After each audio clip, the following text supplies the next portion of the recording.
Good early afternoon, everyone. Welcome back. It's Danny Haiphong.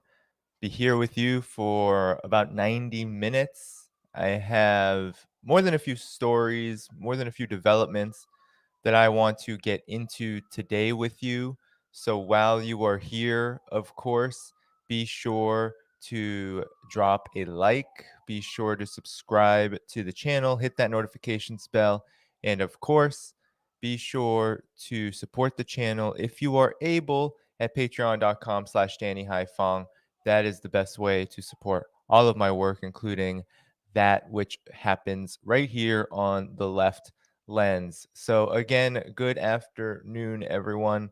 Hope you're having a good Tuesday wherever you are. There are more than a few things that I want to get into today. I'll be with you for about 90 minutes. I have three developments. Two of them are deeply connected. And then maybe I'll have time for a little bit of a bonus conversation, bonus issue topic that I want to get into. But if not, it will have to wait. Nonetheless, while you're here, of course, hit that like button, subscribe to the channel, share this stream. Be sure to hit that notifications bell so you know when I go live. And also, if you are able to, of course, the best way to support my work is at patreon.com/Danny Haifong. You can see it right here on the stream. And be sure to click that link in the description to support this work. And maybe at the end, I'll get into a story where supporting this work becomes even that much more salient and important. So let's get started, though. Okay. There's been a lot happening around the world. There's been a lot happening just in general. A lot of people have rightfully been paying attention to the aftermath of the successful unionization effort at Amazon at Staten Island's facility. And of course, that is an incredibly important topic. And again, couldn't be happier that Amazon has finally been met with successful resistance and organization among its workers. So, again, congratulations to the Amazon workers. And it looks like they are moving on to even more targets, more Amazon targets. They're looking to organize uh, union efforts all across the country at Amazon. And that's a pretty exciting development. So, that's not what this stream is about, though, because I wanted to give an update on some key issues regarding imperialism. And one situation I find very interesting is what's happening in Pakistan. And Pakistan is a country that doesn't get much attention in the mainstream media at all, in corporate media, unless it's talking about US wars in the Middle East. Pakistan doesn't really receive much attention in the corporate media. And even in the independent media, Pakistan is kind of an afterthought, right? And Pakistan is located in a very central position, right? Uh, India, Afghanistan, these uh, very important countries, this very important region, resource rich region that has been the target of the US's endless wars. It's very important. And Pakistan is no less important than any other country that exists there that either deals with or aligns with or both the machinations of US imperialism. So recently, Pakistan has come under the fire of US regime change efforts. And it sounds kind of strange, right? Why would Pakistan be targeted for regime change? And most people probably don't know because Pakistan doesn't make headlines. Really, how most people view Pakistan and the US and West is just an extension of Afghanistan, the extension of the Middle East, being rife with terrorism and instability. And uh, Pakistan has experienced just horrific consequences from US wars, right? Because US special ops have operated in the region. We know that drone strikes have killed thousands of civilians in Pakistan over the years. The United States has used Pakistan as a training ground for mujahideen like fighters, jihadist type fighters, right? There has been a long history of the United States meddling in Pakistan, and now it's coming to a head because the world is changing. The world situation is developing in a manner that is not of the US's liking. And it's very important that we understand this and understand why Imran Khan, the prime minister of Pakistan, why the Pakistani government would be targeted for instability, for destabilization, for regime change. And so there's a really interesting story about this, right? There was a no confidence vote that was staged in Pakistan's parliament that failed just a few days ago. It failed. It failed miserably. And it was an attempt to essentially delegitimize the prime minister and shape policy in Pakistan. And it appeared on the surface to be simply an internal matter, right? A matter of internal politics. But as this article, this report suggests, and I'm going to pull it up here, Pakistan PM Imran Khan saved from a U.S. planned regime change effort by Stephen Sawini at East Discourse. This was actually likely, right? There's still more investigation that needs to be done, but this was likely a regime change operation. This attempt to vote down Imran Khan as having no confidence, right? As there being no confidence within the government of his administration. And it seems strange. It seems like out of the blue. Why would this happen? Well, let's go over this article because it really does show why he would be targeted. And surprise, surprise, it really does have a lot to do with Pakistan's growing partnership with Russia and especially China on all levels, right? But Pakistan has become a very reliable partner to Russia and China and vice versa. And so, really, the attempt to oust him is a part of this war that the United States is waging, leading, that imperialism is leading against a multipolarity. So I am going to, yeah, let's review this, okay? So Pakistan PM Imran Khan was saved from a U.S. planned regime change op. And it says that he will remain in office after a no confidence motion to be voted on today, which was April 3rd. So that was a couple days ago. Uh, it was rejected. President Arif Alvi has dissolved the National Assembly after Deputy Speaker suspended the session and rejected the no confidence motion on grounds of it being part of a foreign conspiracy. And Khan has asked his nation to prepare for elections. It appeared that Khan might have been voted out of office after he lost a majority in the National Assembly on Wednesday when a key ally quit his coalition, which could give the opposition 172 votes in the 342 seat House needed to force him out. The letter from the US may be what saved his political life. So here's the thing about Imran Khan is that he says he has a letter that was given to him, that was leaked to him from US diplomatic cables, and we'll get into what it said. So we know which are the places, he says, from where the pressure is being exerted on us. We will not compromise on the interest of the country. I am not leveling allegations. I have the letter, which is proof, says Khan, waving a letter in his hand. We will not leave parliament until both decisions, a rejection of the no confidence motion and a dissolution of the assemblies, are reversed, said Pakistan Muslim League Nawaz leader Mayam Aurangzeb. The Supreme Court has asked for the opposition to examine the National Assembly's move. So obviously there's a big political conflict here. The opposition has been supported by the United States for a really long time. Pakistan's politics are not at all sovereign in so many ways, but they are moving towards sovereignty given the closeness now that they have between with Russia and China. So he said, I will fight until the last ball, said the former cricket star turned politician. Khan said in his address to the nation that I never wanted to be a slave to any country. When I came to power, I decided we will have an independent foreign policy. He added the times have changed and his government wouldn't accept the slavery of others. We will forge friendships with everyone. We won't become slaves. So that's a quote from him. And he accuses, so Imran Khan, the prime minister, is accusing the US of wanting regime change. He claims that they threatened him and are seeking to oust him out of office, the United States, as he faced a no confidence vote in Pakistan's National Assembly. So that past Sunday, he told the crowd at a rally in his support, which was a massive rally, that a foreign country was conspiring against him and political opponents working at its behest. He claimed foreign funds in the hands of his political enemies were trying to topple his government and take control of the foreign policy of Pakistan. So today, he said in a live televised address on Thursday, he said, I have to talk about something important about the country's future. I decided to do this address live because Pakistan is at a defining moment and we have two paths ahead of us.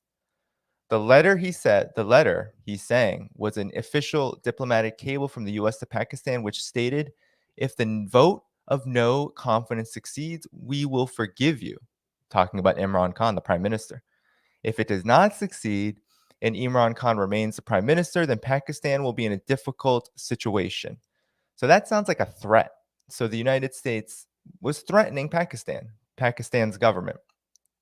And there's been a long battle to try to get Pakistan's military, right, completely on the side of the United States, which is an old tactic, right? It's a very old tactic. Uh, the United States loves to be in control of the military of any country, regardless of whether it has full spectrum dominance over that country or whether that country is independent, like Venezuela, for example. It likes to try to infiltrate the military in order to gain control. I mean, that's how you stage coups, right? And this sounds like a coup in the making. So he says, Imran Khan said, I will never let this conspiracy succeed, come what may, end quote. So that was a quote from him. But why? Why? So this goes into, I think, really good reasons why, and I'll get into a bit more detail about especially the China connection. So the US wants Khan out because he has been pursuing an independent foreign policy and was visiting Russian President Vladimir Putin on the day he launched the attack on Ukraine. Pakistan afterward refrained from participating in a UN Security Council vote on a resolution denouncing Russian aggression toward Ukraine. Khan chastised the 22 UN envoys for urging Pakistan to denounce Russia and was quoted as asking the envoys, quote, are we slaves and act according to your wishes, end quote. So there you go. He's talking in this manner of slavery, right? That the United States is trying to enslave countries, trying to impose its will on countries to get them to do what the United States wants in terms of its foreign policy. Khan attended the February 4th opening ceremony at the 2022 Winter Olympics in Beijing, while the U.S. boycotted the ceremony. China is Pakistan's largest investor with over $60 billion in projects under the China-Pakistan Economic Corridor. And I'm going to be getting into exactly what that money is being spent on, because it's quite incredible just how much integration now Pakistan has with China, right? And all the plans that they have, China and the countries in the region have of integrating their economies and developing them further. So, following a meeting of the two countries' foreign ministers in Islamabad, the Chinese foreign ministry stated that both countries expressed concern about the spillover effects of unilateral sanctions imposed on Russia because it invaded Ukraine. So, both Pakistan and China took a joint position against sanctions against Russia. So, in October 2021, this has been building up a bit. This is historic. The Biden administration delivered a cold message to Pakistan when the U.S. Deputy Secretary of State, Wendy Sherman, met Pakistan's foreign minister, Shah Mahmood Qureshi, in Islamabad. She made it clear that Pakistan that the Biden administration had downgraded the bilateral relationship. She said, we don't see ourselves building a broad relationship with Pakistan, and we have no interest in returning to the days of a hyphenated India-Pakistan, she added. That's not where we are. That's not where we're going to be. So there's a lot going on here. There's a lot of coldness. There's a souring of relations between a country that is very important, honestly, to the United States. Political control of Pakistan would be extremely helpful for the United States' hegemonic ambitions, and it seems like there's a big souring because that's not happening. Senior Pakistan government officials said that after the Sherman visit, that there was a diplomatic tension between the two countries that needed to be resolved, and that Khan was angry that he had not received a phone call from Joe Biden. In Biden's speech marking the completion of the military withdrawal from Afghanistan on 31st of August, he said, a new emphasis would be on regional diplomacy. The decision not to call Khan was a signal of Washington's displeasure with Khan's attitude to Afghanistan. Khan has described the Taliban takeover as breaking the chains of slavery. And the US, of course, wants the opposite, Pakistan to do the opposite. So there's a lot here, right? There's a lot of tensions here between the United States and Pakistan because Pakistan is taking an independent foreign policy position. It is not rejecting the Taliban's control of Afghanistan right now. And it is moving closer to Russia and China, which is a huge problem. It is coming to the defense of Russia against sanctions, and it is building extremely close economic ties with China. And so there's a huge history of regime change, of course, right? And this author, uh, Christopher Kelly and Stuart Laycock, two authors of the book If America Invades, We've Invaded or Been militarily involved with almost every country on earth, says that it has invaded or fought the United States in 84 of 193 countries recognized by the UN. It has been militarily involved with 191 of 193, a staggering 98%. This includes Pakistan, especially in the realm of proxy war. It is incredibly unstable militarily. This country has been incredibly unstable because of the way that the United States has bombed the country with drone strikes, because of the way that the United States has used its intelligence apparatus in league with countries in the region to essentially use Pakistan as this almost training ground, right, for proxy forces. And this has been a long time coming, since the 1970s. So obviously, and I'm going to end this share there, there's a lot here, right? There's a lot of reasons why the United States would be angry with Pakistan at this moment. Really, right? Regardless, Imran Khan, I'm not familiar with his domestic policy. I'm not familiar with his overall political ideology. I know he's a former cricket player, but I'm not really familiar with him as a particular person, what his party, what his politics represent. But it's clear that any political leader that takes an independent foreign policy right now, the United States is going after them. The United States is attempting to pressure these countries, no matter what social character they may have, no matter what the character of their government is, they're going to pressure them because this Russia-Ukraine conflict has put the United States in a bit of a bind, right? The United States needs friends, and the Russia-Ukraine conflict is showing that friends are not so reliable, right? And the United States has itself to blame for that, because the United States has spent how many decades, how many centuries, right, waging endless war, attempting, even with its so-called allies, to assert its dominance in a unipolar way. And that is now coming back to haunt the United States, the United States' empire. The chickens are coming home to roost. Blowback is here, and it's happening in Pakistan as well. So I want to talk about the China-Pakistan economic corridor, because this is a huge component of the Belt and Road Initiative that China has as an overall strategic economic vision for integration and global development, South-South development and cooperation. And really, the China Pakistan Economic Corridor, which really launched, at least officially, in 2016, right, with the first project that was became operational out of it. There, since then, right, since this initiative has been underway, there have been a lot of concerns about it. The U.S. is very concerned because the China-Pakistan Economic Corridor is really, it's almost this base, right, because of the importance of this for the region. You have plans for Xinjiang to be connected to Pakistan by rail, right? That is underway. There are projects to make that happen. And now, with Afghanistan's new political transition, there are hopes that Afghanistan will also get into the interconnectivity realm, will build infrastructure and invest in Belt and Road projects so that it can also, it's massive wealth, right? I mean, trillions of dollars of mineral wealth reside in Afghanistan. That wealth can then go to developing the country and integrating the country into what already is a resource-rich region one where countries like Pakistan and India and others, even though India refuses to be part of the Belt and Road Initiative, nonetheless, the Central Asian region too, right? These countries all have a very big opportunity right now to get themselves out of imposed, right, forced underdevelopment from imperialism. And that's a huge threat to the United States. And the United States is very angry about the China Pakistan economic corridor. They actually recently, just in the last few months, uh, I think earlier in March, there was an attempt to get the military on the side of the United States was attempting to get a big portion of the military to renounce the Belt and Road Initiative and reliance and dependence on China, and and uh, attempt to get assurances that Pakistan would move into the US's orbit economically. It didn't work and it's not going to work because what do they have to offer? I'm going to show you, right? The United States has zero to offer in the economic realm.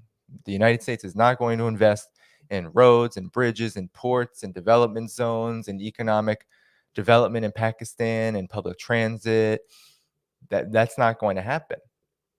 Reforestation, but China is saying we can do these things. We can help Pakistan develop and get out of this extreme poverty which has characterized the country for so many years. And so that article I just read about the regime change operation said that there's $60 billion USD being invested in the China Pakistan economic corridor. And I'm going to show you what this money is being used for.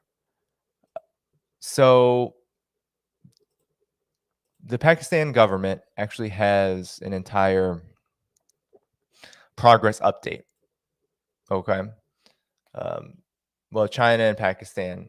This is a government of Pakistan website, but it's a CPEC authority, the Ministry of Planning, Development, and Special Initiatives, and CPEC, the China Pakistan Economic Corridor, is one of them. So, just to give you an idea of how widespread, how massive this project is, I want to show you, right? So here are the categories. There's energy, transport, infrastructure, Gwadar, uh, industrial cooperation, special economic zone, social sector development. And I believe Gwadar is like development project, development zones, right? So ports, cities, that kind of thing, urban development.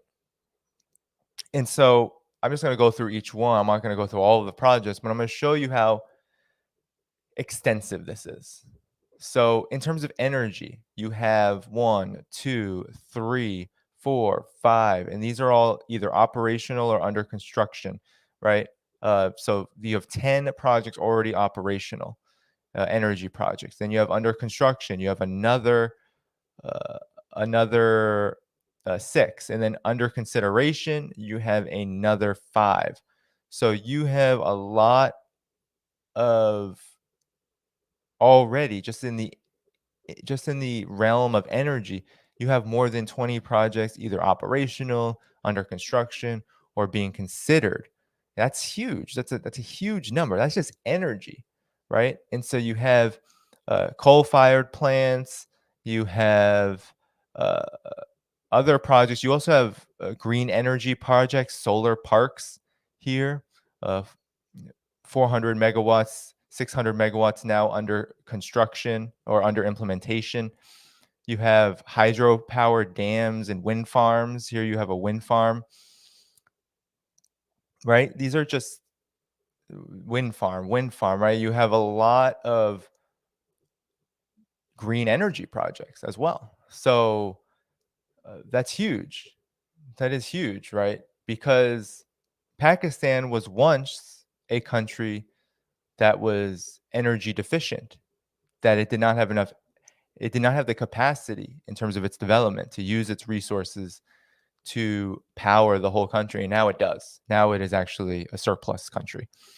Transport infrastructure. So here you have one, two, three, four, five, six that have already been built and are operational. Here you have another seven, eight. Now you have another four projects under construction, and then in pipeline projects, right? You have just I mean, you just have so many here. 24, you have long-term projects that are under approval or being discussed, but that's another 20 plus projects, right? But we can go along the line. I think I mean, special economic zones are really important because it's all about building up industrial development. So you have 4 of those plus uh, another 5 under consideration. This is interesting though. Social sector development. Okay, because a lot of people think that the Belt and Road Initiative is just China and partner countries in the Belt and Road just engaging in this relationship of exploitation where China is just going into countries and saying, give me your resources and sure we'll build you bridges, but we're going to put you in debt for this infrastructure, right? We're almost like it's almost like a loan shark bank is how they try to portray China. But what's so ridiculous about this is you just go to the CPEC website and you see the social and economic development that has happened under this project, and they list it, right? You have vaccine storage and transportation equipment that's been completed, right? These projects to put that in place. Poverty alleviation training. That doesn't sound very profitable for China to just train Pakistan to learn how to alleviate poverty within its own country, right? To share ideas.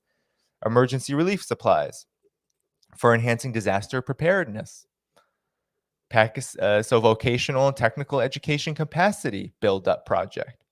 That doesn't seem very profitable for China to go into another country and say, hey, we'll train your workers and we'll train uh, your people to be able to handle this technology and understand how to use certain equipment. I mean, that doesn't sound like it doesn't sound like a realm of exploitation that I think of when I think of something like neocolonialism or imperialism. Then you have Pakistan vocational schools, upgrading and renovation projects. So there you go. I mean, you have the renovation of schools, you have the provision of agricultural equipment and tools, which are under construction. You have the China Pakistan Joint Agricultural Technology Laboratory. So you have all the overseas student scholarships, right? All these things, drinking water equipment, all these things that are being, under construction right now between China and Russia, China and Pakistan in Pakistan, which I think shows that CPEC, the China-Pakistan Economic Corridor, is about a lot more, and the Belt and Road Initiative is about a lot more than just China exploiting other countries for its own gain. And so I'm going to read you a report now. Okay. I'm going to read you a report now about the green aspects of this, right? The aspects of CPEC that are attempting to make the project a green project, a green infrastructure development project. So I'm going to share a report in Xinhua, which talked about um, a recent meeting, right, that happened in December of 2021, where they talk about China and Pakistan working hand in hand for a green CPEC. And it says that China and Pakistan are keeping their commitment to making the China-Pakistan Economic Corridor a green project and enable generations to have a green environment. Besides the Green CPEC initiative, the Chinese government and companies are also supporting Pakistan in its 10 billion tree tsunami program of the country's Prime Minister Imran Khan by vigorously participating and donating in the drive. So, not many people know that China actually accounts for, I think, 25% of all reforestation that has happened in the world in China. And now this is saying that China is also going to help Pakistan's own project for reforestation, the 10 billion tree tsunami program, directly, in addition to CPEC projects. So Chinese companies are working on CPEC projects in Afghanistan, in Pakistan, which have planted a large number of trees in their premises to support the drive. The Chinese embassy in Pakistan on Wednesday also donated 7,000 saplings for the program to support Pakistan's efforts in environmental protection. Pakistan's Minister for Climate Change, Malik Amin Aslam, in a conversation with Xinhua, lauded the Chinese government supporting Pakistan's green vision, adding that the gesture of the Chinese government and people shows that both countries not only share the past, but also the future. So there you have it, right? We don't have to read this whole article. I just wanted to get into how China and Pakistan, their governments are supporting each other. And it says right here, nature conservation and practicing the idea of a green belt and road to promote high quality development within CPEC, within this cooperation agreement. So, I mean, this is a big deal. And I mean, this is a big reason why the United States does not want these integration projects to occur, because you saw there are projects for poverty alleviation. There are projects to renew water systems, renovate water systems, to enhance Pakistan's energy capacity. I mean, all across the board, these projects will make the global south a more powerful place, a more sovereign place. These countries will have more opportunities to conduct independent policies, to really assert their independence in ways that the United States does not want to see. And so this attempt to conduct regime change is all about breaking this multipolar world and breaking weaker, smaller, poorer countries away from Russia and China's orbit, from their alliance, from their allegiance, from their solidarity, right? That is what this is all about.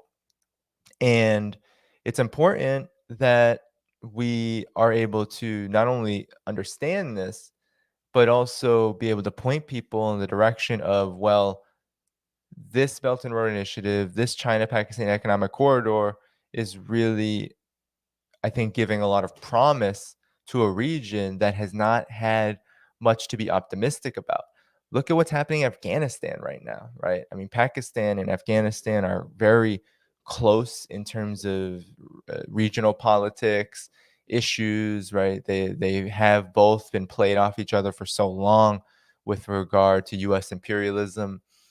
And in Afghanistan, that country is being starved. I think it's like 170 babies. The Biden administration is killing children through this sanctions regime against the Taliban, sees the seizure of assets. I think it's billions worth of Afghan assets, much of which is aid, because the economy was destroyed by US occupation, Afghanistan became dependent on foreign aid.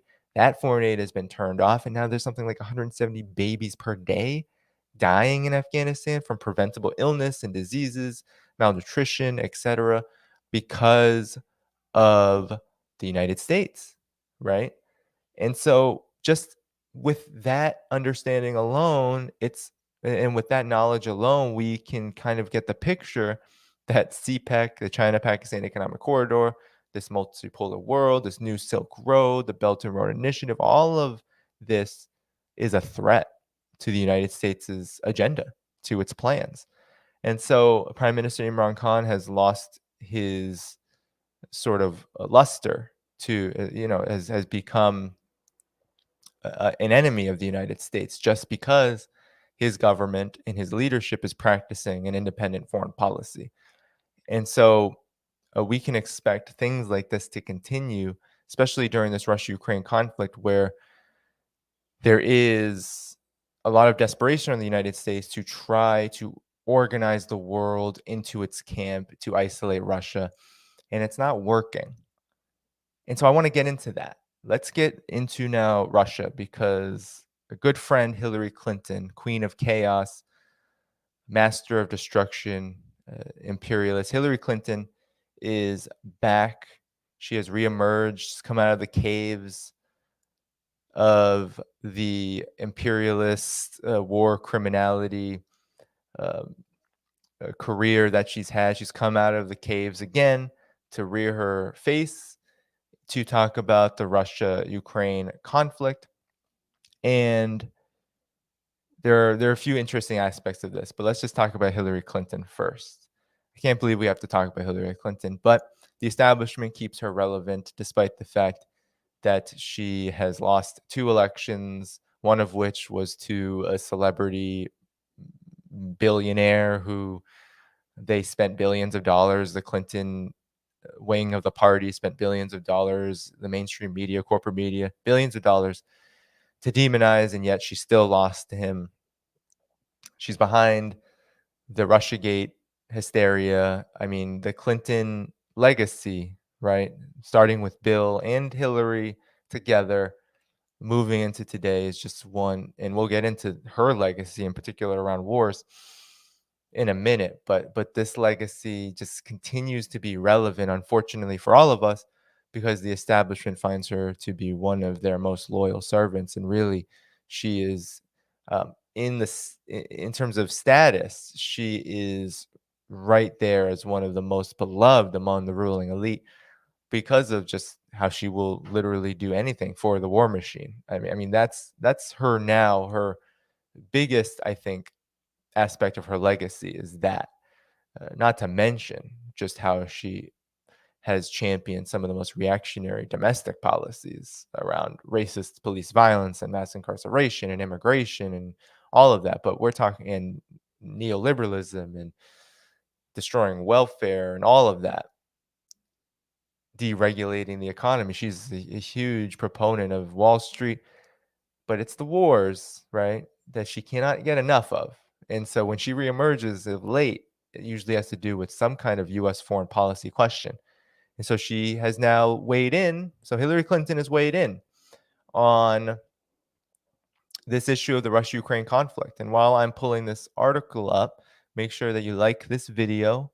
Make sure that you are subscribing to the channel, that you are sharing the video, hitting the notifications bell, and of course, considering if you're able to, and please, if you're able to, please do subscribing to the channel, so subscribing to my Patreon at patreon.com/Danny Haiphong. It's how you support all of my work. You can find all of that in the description. So we are going to talk Hillary Clinton now. Hillary Clinton was on Meet the Press recently, this past weekend, and she said we need to double down on the pressure on Russia. So, Hillary Clinton, the former Secretary of State, called on the US and its allies to double down on their pressure of Russia. She says, quote, the only way that we're going to end the bloodshed and terror that we're seeing unleashed in Ukraine and protect Europe and democracy is do everything we can to impose greater costs on Putin. There are more banks that can be sanctioned. There is an increasing call to do more on gas and oil, which is ironic, and I'll get to that later. She said it's now time to double down on the pressure. So those are her comments, right? And then she said, we are really looking at this with eyes wide open and seeing very clearly the threat he poses, Putin, not just to Ukraine, but really to Europe and democracy and global stability. And she also said that Putin and Russia need to be excluded from the G20 summit, all of that nonsense. So Hillary Clinton has never met a war that she doesn't like, so we shouldn't be surprised that now she's going on Meet the Press and talking about how we need further aggression toward Russia. I mean, she was a huge champion of NATO expansion. She was a huge champion of the coup in Ukraine. She um, was a huge champion of the initial sanctions on Ukraine, right? So this all happened after she was Secretary of State, but nonetheless, she was a huge champion of all of it. She was very anti-Russia. It was the pivot to Asia and the Russian containment policy. I mean, we can view that as all sort of hers, right? And we know that she loves no-fly zones. She wanted to destroy Syria. She destroyed Libya, all to build up this environment to target Russia and China. She's a hawk. She's a neocon hawk, and she has never met a war she doesn't like. And so I just want to review a bit, right, about how dangerous Hillary Clinton is just by what she has supported in the past. And when she calls for more sanctions, she is not talking about democracy. She is not talking about the fate of the world or anything about Putin, right? Putin is just a scapegoat, right? Russia is the scapegoat. But when Hillary Clinton has advocated and championed certain policies, usually there are huge costs. And so let's add some of those costs up. This was written by Con Hallinan in 2016. So during this election period, right? And it's a little too. So let's add some of this up, okay? And we don't need to go over this whole thing because it's a little bit of an outdated article. But so we're going to go to just some of the costs of some of the things that she's championed. So we know about her vote on Iraq. She supported the invasion of Iraq, and that killed 1 million Iraqis. She also supported the invasion of Afghanistan in 2001, right? And that killed about 220,000 Afghans as of 2016. We're not even counting what's happening now. Okay. And we know that there were millions of refugees as well. So hundreds of thousands of people in Afghanistan have died because of the US occupation. And those deaths keep mounting now that the US has turned this war into an economic war on Afghanistan. In Libya, right? She was the huge proponent of the no-fly zone on Libya. She championed the invasion of Libya. We came, we saw. He died when Muammar Gaddafi was brutally assassinated in the streets of Libya by jihadists that Hillary Clinton and the United States were supporting. But 30,000 people died in that war, and about 50,000 were wounded. And we know that hundreds of thousands, now we can say millions, given how the scale of the destabilization of Libya had spillover effects across North Africa, across the Middle East. And then we know that she was a huge champion of the intervention in Syria, the occupation of Syria, the proxy war on Syria, which also caused a huge number of refugees. And of course, Ukraine, right? She supported all of that.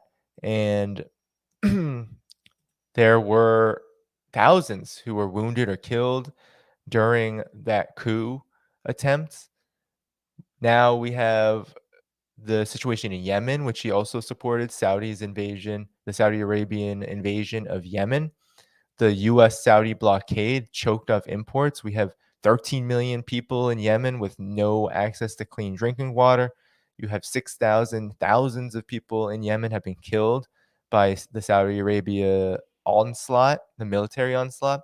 And it's the worst humanitarian crisis maybe in modern history, right? So this is just some of it. In Syria, 250,000 people dying. She supported the forces, right, that invaded Syria, the proxy forces, right? They were the same ones that invaded Libya in many ways. And then,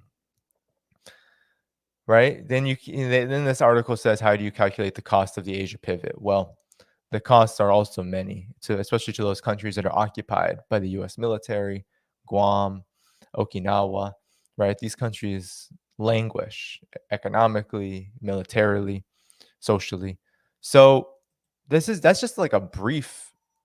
I mean, that's just really a brief review of just some of what she's for. That didn't even talk about the coup in Honduras in 2009 that led to a long period of a U.S.-backed dictatorship that only has recently been reversed with the election of Xiomara Castro. So, I mean, there are just so many flashpoints, right? And then so that didn't even mention Israel.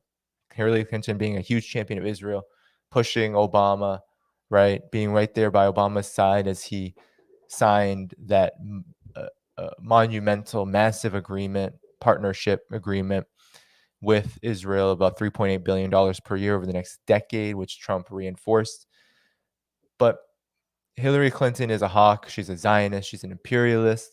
And so when she calls for sanctions on Russia, she's not calling on them for democracy or for Europe's benefit. She is calling for sanctions to starve Russia and to eventually overthrow Russia's government.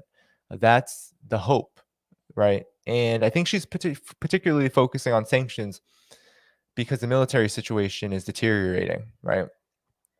I don't think that there are enough weapons in the world that can really uh, shift the overall trajectory in the Russia-Ukraine war, which appears to be a long kind of conflict, which Russia will continue to aid the east of Ukraine in ensuring that its interests are met, both Eastern Ukraine's and as well as Russia's. And I think that war militarily has reached a point where the propaganda is just going to continue. Right now, you have in Bucha, right, this massacre that supposedly was all Russia's doing, while there's a lot of conflicting reports that actually it was Ukraine's forces. It was the forces that Zelensky apologizes for, right?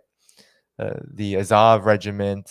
I mean, the Azov regiment is basically defunct, but there is a lot of speculation And it seems like a lot of evidence now that, in fact, this what happened in Bucha, what's happening all across the country is a lot more complex than just Russia's going around killing people, which is how it's being portrayed in the corporate media. No, that this conflict is much more complex, that it is about a lot of the internal problems that are festering and developing in Ukraine and have developed in Ukraine because of what the US did in 2014-15, turning that country into a basket case rather than being the breadbasket of Europe, the breadbasket of Eurasia.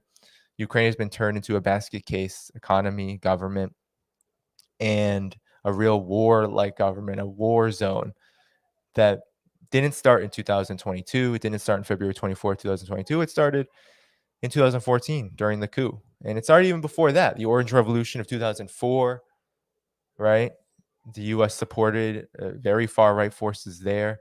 In 2011, they tried again to really support these very far right reactionary forces. You had, right, Stepan Banderas and a lot of these far right Nazi figures being eulogized and celebrated in Ukraine prior to Viktor Yanukovych coming into power. And then, of course, his administration was pretty short lived, unfortunately, because of the United States and its coup attempt. So when Hillary Clinton calls for sanctions, when she is being a hawk toward Russia, it has nothing to do with anything except the imperatives of this long term, full spectrum dominance strategy that US imperialism has. It's about starving, it's about destroying, it's about plundering and looting. It is about killing, it is about butchering people. I mean, it is really about intimidating the world so the world will do what the United States wants, which is to be its economic uh, right, its economic hub, its terrain, its playground for super exploitation, and of course, of militarization, which helps to fuel not just the plunder of capital, but also the profits of the military industrial complex. That's what this is about. It's about the profits of capital and growing a huge industry now, the military industrial complex, the weapons manufacturers fueling their lust for war. And so Hillary Clinton, of course, is drooling. She's drooling over the Russia-Ukraine conflict. She wants more sanctions, she says. More sanctions, more starvation, right? Due to Russia, like we did to Venezuela, due to like we're doing to Syria, due to Russia, what has been done to so many countries before Iran, killing needless thousands. Also, the United States can get what it wants. That alone shows just how racist, how vile, how imperialist the United States' government and its political economy are. That at its core, killing is nothing but a means to expand the profits of this tiny few rich people like Jeff Bezos, Warren Buffett, Elon Musk, right? These mega rich capitalists who are in control of a lot of the capital, right?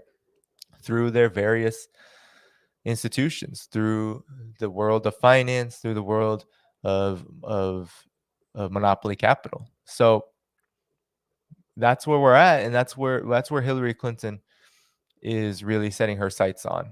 She wants to continue to benefit from this. I mean, at some point, it becomes almost like this narcissism, right? She wants to continue to be on some level on top and to chime in to cement her legacy as this hawk so that she will be remembered among her class as one of the best and most loyal of the butchers, really, right? So that's Hillary Clinton. And so she's back reemerging. I'm sure it won't be the last that we hear from her because it always seems like she is trying to get into the conversation and the corporate media because they love the Clintons and they love, right, the Biden camp, the Clinton camp. They love this camp, this in the DNC, which has been so loyal and so effective in so many ways, the Obama camp. They'll continue to bring them on. So we should not expect anything different. But I want to talk about one last thing with regard to sanctions on Russia because I think it's very interesting. So, Russia, right, has been targeted by these enormous sanctions. I mean, the EU and the United States, the EU has done more sanctions than the United States, right? Went beyond the United States just because the United States, I mean, they asked, but really they were saying, you better do this. And so the EU just bowed down, yes, master, and went beyond what the United States even did. So you have, these bans on oil and gas and imports of all kinds. You have these like kind of global sanctions on Russia, financial institutions, etc. There's a lot of gold missing from Russia. There's a lot of just straight up theft of Russian assets that is happening among the US and the EU. And you would think that Hillary Clinton would be satisfied by this. But we have to take into consideration that the US has been cheating on the sanctions. Yes, the United States has cheated on its own sanctions regime, meaning that there are still massive amounts of oil being shipped to the United States and being used by the United States to refine its own energy. And essentially, what this means is that the United States' sanctions have been more talk than they have been more bark than they have been bite. Okay, more talk than action. And so, Moon of Alabama had a great article on this that I'm going to review with all of you because I think it gets into the situation quite nicely. And I think this is why you keep hearing people like Hillary Clinton say we need more sanctions, more, more, more. And it's because there's this very contradictory thing happening, right? There's a contradictory thing happening. The United States and Europe need Russia's energy supplies. You would think, oh, the United States doesn't need it. It's energy, quote unquote, independent. No, it's a little more complicated than that. And I'm not an energy expert, industry expert, but Moon of Alabama, I think, does a good job helping us understand what's going on. Because the United States actually does need Russia's energy. Europe especially needs Russia's energy. So Moon of Alabama says that Europe must learn to cheat on its sanctions just like the US is doing. So the European Union and China, this is April 1st, so this was about 4 days ago. So 4 days ago, right, this article was written, there was a China EU summit that happened, and China rejected any pressure regarding sanctions, regarding the EU's foreign policy, and it said that Europe's weak strategic autonomy is a problem. So essentially, what China said, and China's 100% right here, that China EU relations should not be kidnapped by the Ukraine crisis, and Europe should no longer be abducted by the US in terms of its foreign policy.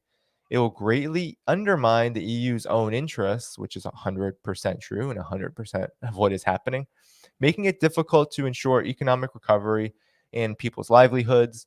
And it runs counter to Europe's aim of pursuing strategic independence, which is true. Europe has, through the EU, in some ways, right? You even see it in some countries like France, for example, tries, especially in the realm of foreign policy, to have some independence. Nonetheless, with Russia, that has gone out the window, right? With the Russia-Ukraine conflict. So moving on, right? So he reviewed the Moon of Alabama reviews when the current Ukraine crisis began. The U.S. announced that it had activated certain sanctions against Russia and told Europe to do the same. Europe decided to then deliver even more sanctions than it was told to do. With that done, the U.S. has quietly buried or circumvented some of its own sanctions, and it has used them to push more European sanctions. So on March 8th, there was an executive order by Joe Biden of import ban of Russian oil, liquefied natural gas, and coal to the United States, a significant action with widespread bipartisan support, according to the White House, that will further deprive President Putin of the economic resources he uses to continue this needless war of choice. I love that. They say it's a choice war, right? This war is just all Russia and Putin's choice. They didn't have to. There were so many other things they could have done. That's what a lot of pundits are saying. But as we've said on this show, that's nonsense. It doesn't understand the actual situation that has been going on for years in the region. So The United States actually released all kinds of its own, right? It released a lot of barrels of its own oil. But the executive order, right, says that the United States banned nearly 700,000 imported nearly 700,000 barrels of crude oil and refined petroleum products from Russia. All right. So that's how much the United States was importing before the ban. So we would think that these sanctions would then cut that off, right? Well, actually, 3 weeks later, the US is still importing Russian crude oil. So, according to the US Energy Information Administration, which publishes a list of crude imports by country, the US was still importing 100,000 barrels per day of Russian crude oil. So on March 7th, Moon of Alabama explained why the U.S. needs this oil. Said some U.S. refineries at the south of the coast are designed to only process heavy oil variants. Since 2019, the U.S. has blockaded heavy oil imports from Venezuela and replaced them from imports of heavy Ural variants from Russia. It has now sent 2 officials to Caracas, so that's why they sent to Venezuela, because they sent 2 officials there to try. I don't even want to say try because it was a pitiful try, but that's why there was all of this. Okay, well, will Venezuela have the spigots turned back on in order to circumvent the impact of sanctions? And it didn't happen, of course, because, as Moon of Alabama said, that would require the U.S. lift all of the sanctions and return confiscated companies and gold owned by Venezuela. Not going to happen anytime soon. Yes. So, without heavy Russian Ural crude oil, the U.S. has no efficient way to create diesel and heating oil. Ooh, that's a pretty important thing that you need to be able to do. So I don't understand this stuff, but Moon of Alabama describes diesel and heating oil consists of long hydrocarbon chains. Lighter types of crude oil lack these. There are ways to create longer hydrocarbon chains from shorter ones, but those processes are expensive. And of course, I don't think you're going to get Chevron or Shell or any of these U.S. corporations to do that. It is much easier to start off with heavy crude oil and to break it down when needed. So that's why Russia is important. It's important to have that. Russia has a lot of this kind of oil. So diesel is what freight transport uses to deliver goods to consumers. It's what industrial transport uses for fuel. Russian refiners cutting their processing rates in the wake of several waves of Western sanctions. Already tight diesel supply is going to get a lot tighter. So that's why there is potential for economic crisis with this. And that's why the prices still are going up. It's because this heavy diesel fuel is being sanctioned, but the US still is cheating the sanctions and could cheat them to the point of actually negating their own sanctions. And thus, you see that a lot of this inflation is also just a money grab. It's a profit grab. It's just an opportunity to make up for any shortfalls or to just gain short-term profits in the immediate in response to instability, which is a lot of how the capitalist market works at this point. So, yesterday, so this was the end of March, 1 million barrels of crude oil per day were released from the Strategic Petroleum Reserve. And so while this may lower prices a bit, it's not actually going to have a significant long-term effect, according to Moon of Alabama. And so while that remains to be seen, it's pretty clear that the U.S. is cheating its own sanctions and Europe is being basically bullied into adhering to sanctions, although still Europe is taking on and still is uh, consuming Russia's natural gas. And I said this before and I'll say it again. You cannot just turn off half of your energy supply and expect to survive economically in this day and age of capitalist development. No, there's no possible way that the so-called advanced capitalist countries in Europe can keep their lights on and can keep their industries going and can keep economic development happening without Russia's energy. And so that puts the United States, that puts Europe in a very difficult position because we're being told, right? You even had Shannon Sharp weigh in on this. You had all sorts of celebrities weigh in on this. They're saying we can pay all of that. What did Jen Psaki said? She may be an MSNBC host soon. She may not be the press secretary for Biden very, very much longer. But what did she say? She said, we need to pay this Putin tax, right? And these celebrities came with her, right? They've all been saying, yeah, we need to pay $20 per gallon. It's fine. You just need to do this for your country and all this nonsensical American exceptionalist garbage, right? But this kind of rhetoric masks actually how this inflation is really a symbol, really a manifestation of an economic crisis on the way.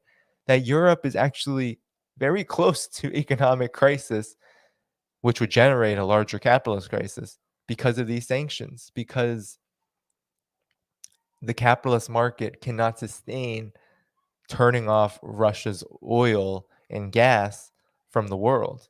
And that puts the United States in very complicated positions with regard to Venezuela, Iran, and other countries that are also sanctioned and also isolated from the world capitalist market, especially the European and the US market, right? So, I mean, just this is just, I mean, China, Russia, a lot of countries have been saying this is the United States shooting itself in the foot just to try and achieve what are military objectives, what are foreign policy objectives, right?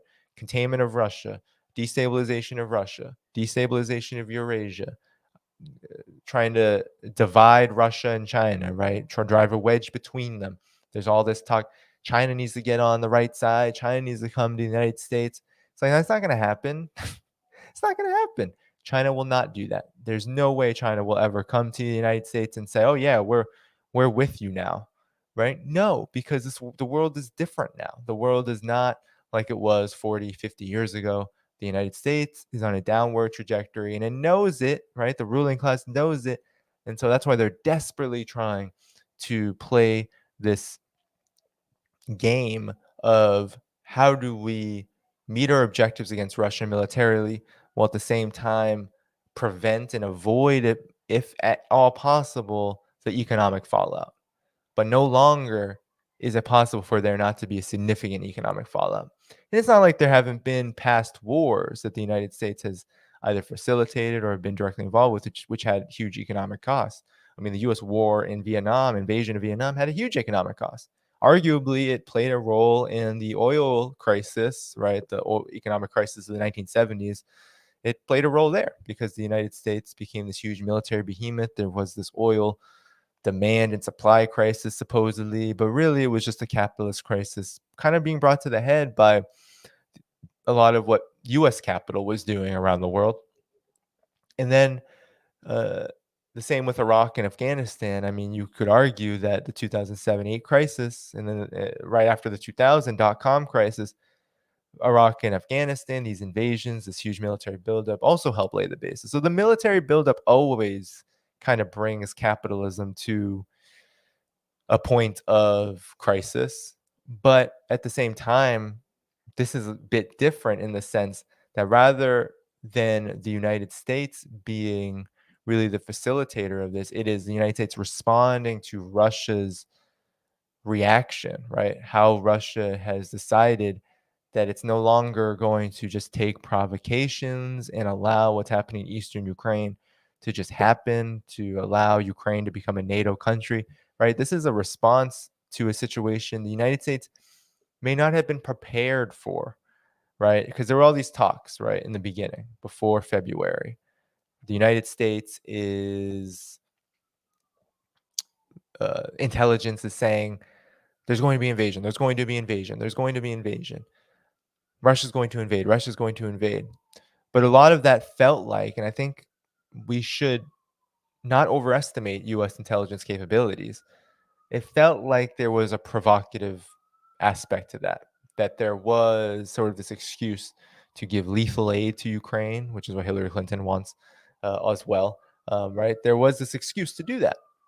And that eventually precipitated this crisis as well. The U.S. played a big role in it. I mean, the U.S. refused to negotiate December 2021, right? This didn't. This wasn't all just Russia, a light bulb going off in the Russian government saying, "Okay, now we're just going to do this." No, there was this pace of events happening. There were these events that were happening, and so it's it's just critically important, I think, to understand that now the United States is in kind of a bind. In Europe, arguably a bigger bind, in that this war, right? This war that was provoked, Russia was provoked into it, and now they don't really have answers. And no matter what the United States does, adding on sanctions, maybe reversing some, Europe the same, the political outcomes of that are not going to be favorable to the United States, right? Because Russia no longer has to say, okay, well, your sanctions are going to starve us, and so we have to bow down. That's not the world trend right now. That's not the global trend. The trend is that Russia will restructure, and then Russia will go to reliable partners, China and other countries, even India, that will say, no, we'll keep trading with you. A lot of the world's population within these underdeveloped countries or these developing countries, these non aligned countries, they're saying, yeah, we'll still trade with you because it's ridiculous that the United States believes it has this kind of unilateral extrajudicial authority in these matters. Even in this matter of Russia Ukraine, it doesn't. It doesn't have that authority. And it's just ironic and laughable that the US is now calling for war crimes investigations and the UN Security Council to do something when the US has constantly spurned the Security Council, has constantly spurned the United Nations over and over and over again just to do what it wants. Psaki, Condoleezza Rice, all of them say, we've never, this is a violation of a sovereign country. And then literally they bypass the UN, ignore the UN, believe themselves to be international law when they're killing Iraqis, people in Afghanistan, et cetera, et cetera. When it is oppressed people, when it is black people, brown people, when it is poor people, when it is non-white people, it's okay to kill. It's okay to kill millions. Now that it's Ukraine and they can be framed temporarily as white, especially when there are, neo-Nazis and pro-US forces in Ukraine's military doing the damage, then it's okay to now talk about international law, right? Even though it's everything the United States has done in violation of international law, especially the coup, which provoked the crisis in the first place. So the US is cheating its own sanctions, trying to negate this history, negate this context. And we have to be cognizant of that. We have to understand how that has occurred. And we need to understand that the only way to oppose US imperialism, to expose US imperialism for what it really is by understanding the contradictions and exposing the contradictions of this system, right? Because these contradictions are now becoming very glaring. They're becoming so apparent. And the contradictions all point to, I think, an opportunity for our forces, progressive forces, radical forces, peace loving people, revolutionaries, those who want to see a transformation of this society, of this system, right? Those who want something like socialism or communism, then we need to take and seize this opportunity to show that this United States unipolar imperialist system is not foolproof. It is not omnipotent. It is actually becoming more impotent as we speak and as something like the Russia Ukraine conflict continues to develop. So that's it for the story part of this, but I'm going to stay on for about another, I would say 15 minutes, 15, 20 minutes. Please do like the stream, like the video while you're here. Continue to stay with me because I do want to talk about something with all of you. So everyone stick around. So like this video, share it, subscribe to the channel if you have not yet. And of course, the way you support me is at patreon.com/Danny Haiphong. That's how you support all of my work. So there's one thing I want to talk about, and it's healthcare, because I had one of those most really stressful days yesterday as we were navigating the marketplace. And it's not the first time that we have been in need of healthcare from the marketplace because of job transitions. There was a period where I was in school and I needed it. And so you all know the Affordable Care Act, Obamacare. It's absolutely horrendous, right? It is absolutely horrendous. And there's nothing really defensible of it. And some liberals, I'll try to say, oh, well, at least it expanded health insurance and at least there's some good parts of it, like Medicaid expansion. All of that cannot negate how the Affordable Care Act is designed to divide the working class. And let me tell you why, just from personal experience. This is now the second time. So, and I've also been on Medicaid in the past as well, although Medicaid is usually a better experience. um, in my opinion, I've had much better experiences on Medicaid than I have in this so-called marketplace. So the first time, I had just gotten a job and was reporting income, and my insurance wasn't going to kick in through the employer for a while. And so I was up for renewal, and unfortunately, I couldn't. They would have just kicked me off of my Medicaid, so I couldn't just. Usually, I would just like not report, right? That's what most people do, and I've done that before too. So just to keep it for a little while longer. So I'm reporting, right? And I wasn't making too much money. I think the job that I had gotten was something like, I think I was as a social worker in New York City. It's like 50,000, right? Not a lot of money annually. So I just need healthcare for like a month or two. And so the marketplace plans that I was being offered were ridiculous. I mean, we're talking, of course, it's in these tiers: bronze, gold, platinum, or whatever. And the bronze plan, there's like $4,000 deductibles with a pretty big premium. So basically, don't get healthcare, right? Don't go see anybody. The premium was something like it was the cheapest one, so it was something like 100 something, but the deductible is 4,000, and then you go the next tier up, and you're paying more monthly, right? You're paying hundreds monthly. I think it was something like $500 on average. I think it was 450 to 600 on average for depending on which company you go with per month, with a slightly smaller deductible. I think it was something like an $1,000 deductible. It's like, okay, so we're just giving now, this huge chunk of my income to healthcare per month while still having to pay $1,000 deductible. Then you go up and there's uh an even higher premium, right? We're talking about nearly $1,000 per month to get the platinum care with the less deductible and more coverage. So it really is this like Satan sandwich. You're either not getting health care because the insurance is not going to pay for anything with these bronze plans, or they're going to pay for a little bit more, but you're going to be paying them these premiums, like close to $1,000 per month. And this is a story across the board. And I mean, this is just profiteering. This is theft, right? And so I remember just rejected it, right? And I just waited for the month, went without health care, because there's always this fear, I think, in the minds of people, ordinary people like us, who are like, okay, we need health insurance for an emergency, right? Because we know that healthcare emergencies especially, bankrupt people, right? People need to get surgery. If they don't have insurance, people need to go to the ER. They don't have insurance. Then you're in the bag for thousands of dollars worth of tests and ambulance, right? Ambulances cost like $3,000 upwards sometimes just for the ride, right? So healthcare emergencies can be are incredibly expensive.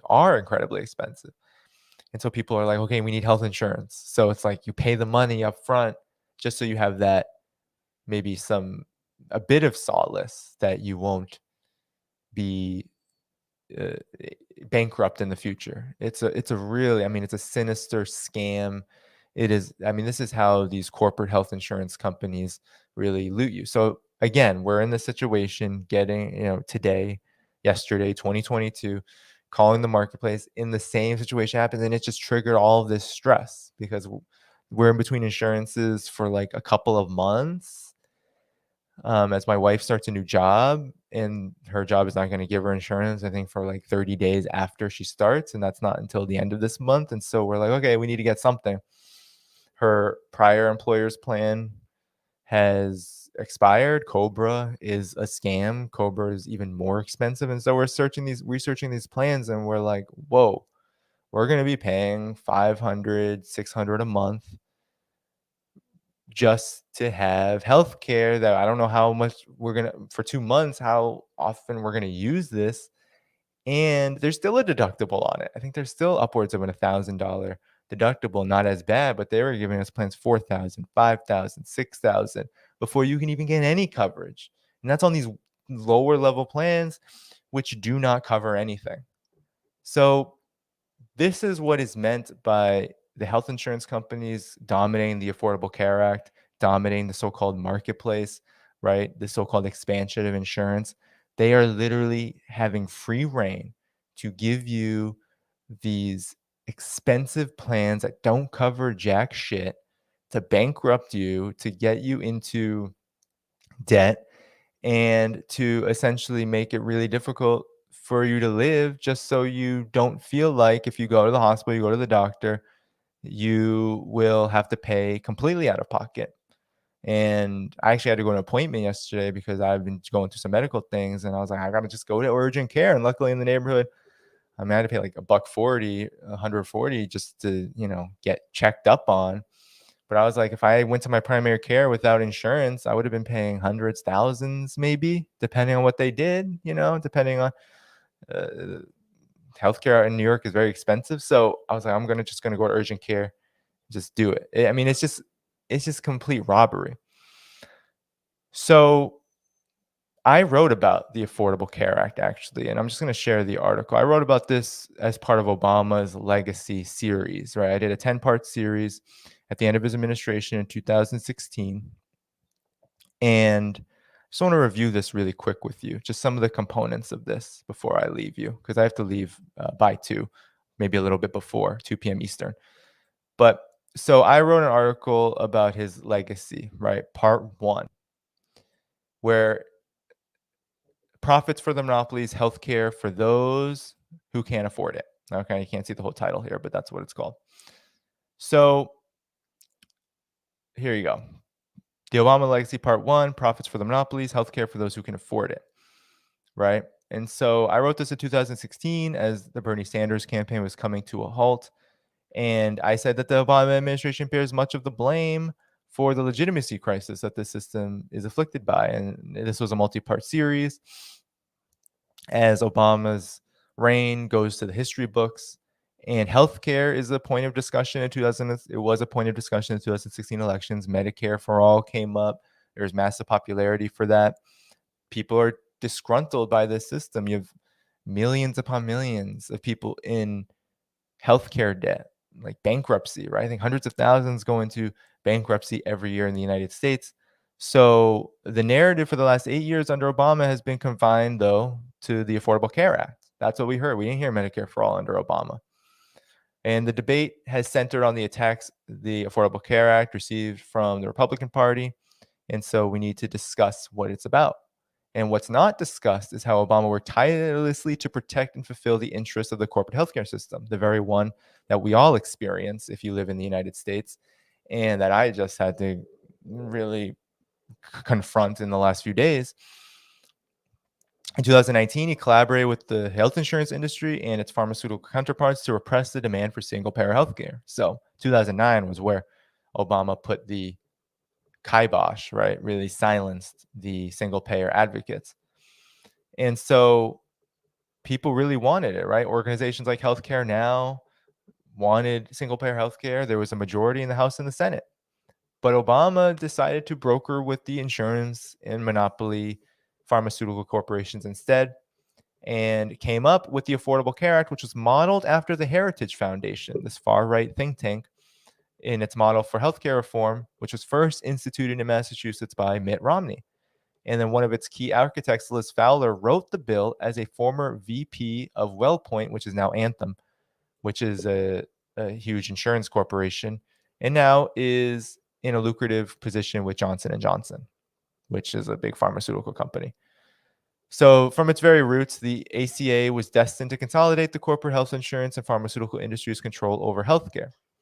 So under the law, this is outdated now. The mandate to possess health insurance no longer really, it's state by state now. So I know in New York State, they got rid of the tax mandate. So you're not penalized tax-wise for not having healthcare anymore. But that was a big part of the bill, and it's what the Republicans jumped on. that you were actually going to pay a hefty tax penalty for not having healthcare. So, working and unemployed people without employer sponsored healthcare were forced at that time, but still are forced by coercion to choose from a system of government subsidized corporate health insurance plans, meaning that the government would administer plans that corporate health insurance companies were providing. Like, for example, these Fidelis plans. We were looking at Fidelis Gold, Fidelis Bronze. These had all these uh, huge deductibles and premiums that we're confronted with, which are only to pay for really substandard coverage, right? And so I talk about this. Platinum plans are supposed to cover 90%, which means 10% are still you in the bag for. That's a lot still, if you think about the cost of certain things. And then bronze plans are the least expensive, but cover just about 60%. So that's not a lot of care. And so, you know, Medicare expansion has been argued as a reason why to support the ACA, but 22 states opted out of that. And so the government subsidies, because there are these subsidies, they only cover about 70% of any of the costs for silver plans, which a lot of people have been telling me are just scams in themselves because of the high deductibles. So majority of Americans earning less than 30,000 per year choose the bronze plan, obviously. And that's the case, I think across the board for people who are low income. And one of the big impacts of the Affordable Care Act was to undermine employer healthcare for especially unionized shops, union employers. And so actually Unite Here detailed how the profitability of the exchanges far outweighs the punishment for not providing healthcare to workers. So what the Affordable Care Act did was say, okay, you're an employer, you need to give healthcare to your employees, but the fine was only $2,000, I think, for every worker that goes uninsured, while it could cost up to $10,000 per worker for health insurance coverage. So what do you think is going to happen here? And by just providing that coercion of employers in a way that actually benefits the employers, what happened was that employers began to go on a crime spree to avoid, right? They began to cut hours. They began to just shed insurance because they didn't want to pay the extra penalty, or I mean, they didn't want to pay the money to insure people, and they were perfectly fine with taking such a small fine at the expense of working people. And so ACA did nothing. The Affordable Care Act did nothing to regulate that. And so that's why still to this day, a lot of employers do not offer healthcare and are more than willing to say, go to the exchanges. And then what do you do? I mean, what do you do if you make 20, 30, 40, $50,000 per year? Well, now you're paying a lot of money for these exchanges. And a case in point, as I have found out more than a few times. So really, the ACA was a privatization scam, right?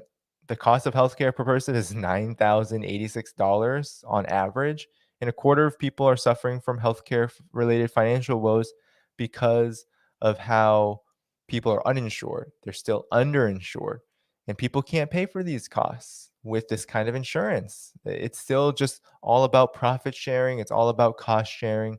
I mean, it's all about cost sharing. It's all about profiteering. It is not about healthcare. This is not healthcare. This is just exploitation. It's just corporate and capitalist exploitation.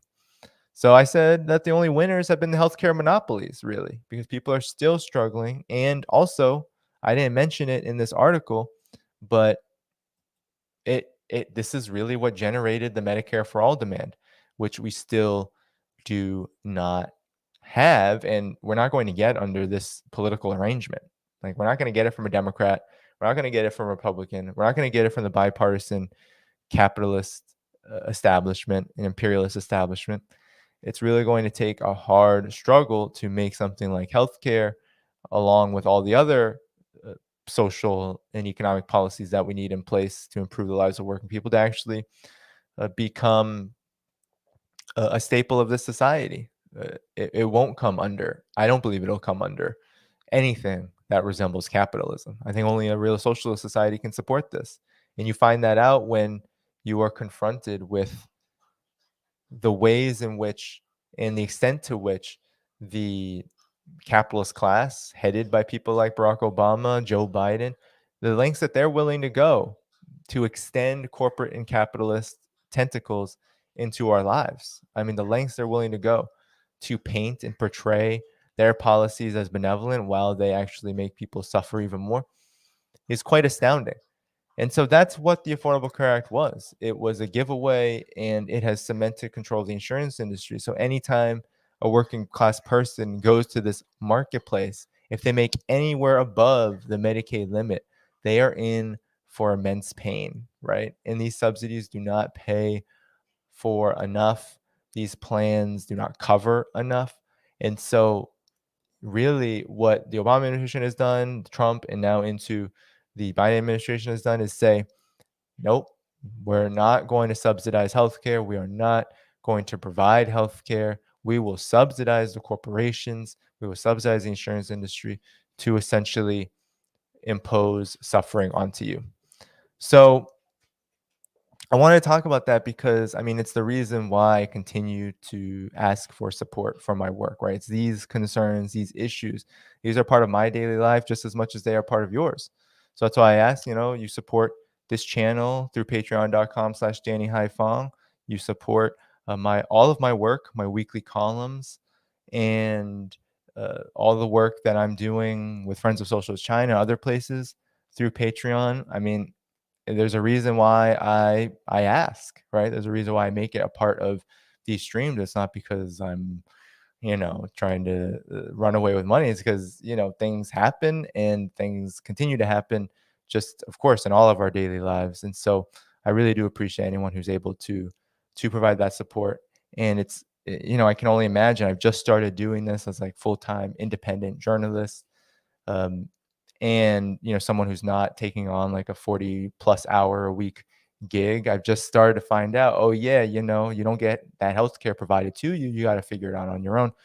um, Luckily I have a working partner who eventually will get employer healthcare, but it's in these moments I've had twice where it's like, oh yeah, no, this is the reality that so many people face who are working for a wage, whose employers do not give healthcare or give very unfriendly, cheap plans, and essentially don't have any. Right? This is the society we live in. So please do continue to support this work.